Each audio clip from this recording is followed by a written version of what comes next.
RCP Singh BJP का दामन थाम रहे हैं, शामिल हो रहे हैं। सीधा वो तस्वीरें इस वक्त हम आपको दिखाते हैं। भारतीय जनता पार्टी में शामिल होते हैं आरसीपी सिंह की ये तस्वीर।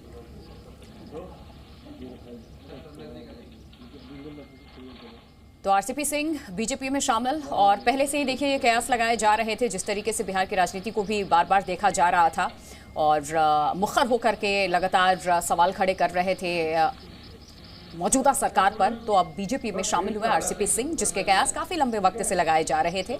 और ये तस्वीरें इस वक्त आपके सामने हैं आरसीपी सिंह की, जहां बीजेपी में शामिल हुए और औपचारिक तौर पे इनका स्वागत सत्कार किया गया, पार्टी में शामिल इन्हें किया गया। और ये तस्वीर मेरा विनम्र निवेदन है माननीय धर्मेंद्र प्रधान जी से कि आप संबोधित करें। माननीय धर्मेंद्र जी। धन्यवाद संजय जी। मित्रों, मैं भारतीय जनता पार्टी में औपचारिक रूप में आदरणीय श्री आरसीपी सिंह जी को स्वागत करता हूं। आरसीपी सिंह जी आज से प्रधानमंत्री नरेंद्र मोदी जी की नेतृत्व में, आदरणीय जगत प्रकाश नड्डा जी की नेतृत्व में भारतीय जनता पार्टी की एक कार्यकर्ता के नाते काम करेंगे। मित्रों, संयोग से मेरा भी कुछ दिन बिहार से संपर्क रहा। मैं बिहार की भारतीय जनता पार्टी की कार्यकर्ता के रूप में काम किया, जिसके बारे में संजय जी ने उल्लेख किया। बिहार में एक कानून की राज स्थापित हो, बिहार में विकास हो, बिहार में महिलाओं की सुरक्षा बढ़े, नागरिकों की सुरक्षा बढ़े, नौजवानों को अवसर मिले, इस प्रकार की राजनीतिक मुद्दे पे अटल जी की मार्गदर्शन में, स्वर्गीय जॉर्ज फर्नांडिस की मार्गदर्शन में एक राजनीतिक गठबंधन हुई थी। आज की बिहार को पटरी में रखने के लिए उस गठबंधन की बड़ी भूमिका रही।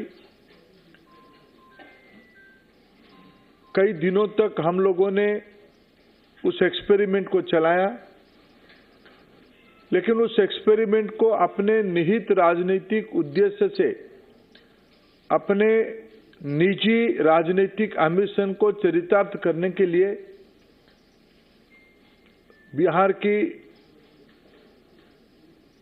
मौजूदा मुख्यमंत्री नीतीश कुमार जी बार बार उस पे पीछे से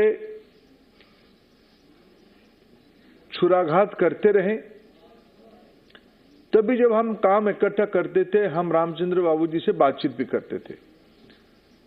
जो पहली बार भी नीतीश जी 2012 में, 12 में होगा ना, पहली बार वो छोड़े 12 में, 2013 में जब छोड़े, तब भी रामचंद्र बाबू उनके हाथ पकड़े थे।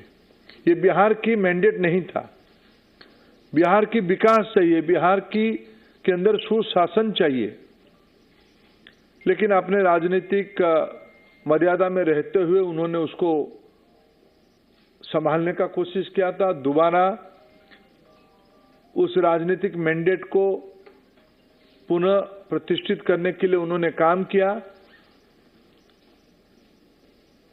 भारतीय जनता पार्टी की राष्ट्रीय नेतृत्व की साथ वार्ता करके फिर बिहार में कानून की राज हो, सुशासन हो, उसकी प्रयास किया। केंद्र में मंत्री भी रहे। मंत्री रहने के पहले भी मैं जितना रामचंद्र बाबू को जानता हूं, कुछ विषय में रामचंद्र बाबू अपने आप एक मूल्यों के साथ खुद को बार बार जोड़ा। संसद कई प्रकार के विचार की एक मंच होता है। मैंने रामचंद्र बाबू को भाषण करते हुए बार बार देखा। इस देश की बुनियादी मुद्दों पे, विशेष करके किसानों के मुद्दे पे, पूर्व भारत के मुद्दे पे, देश की पिछड़े समाज की हितों की रक्षा करने के मुद्दे पे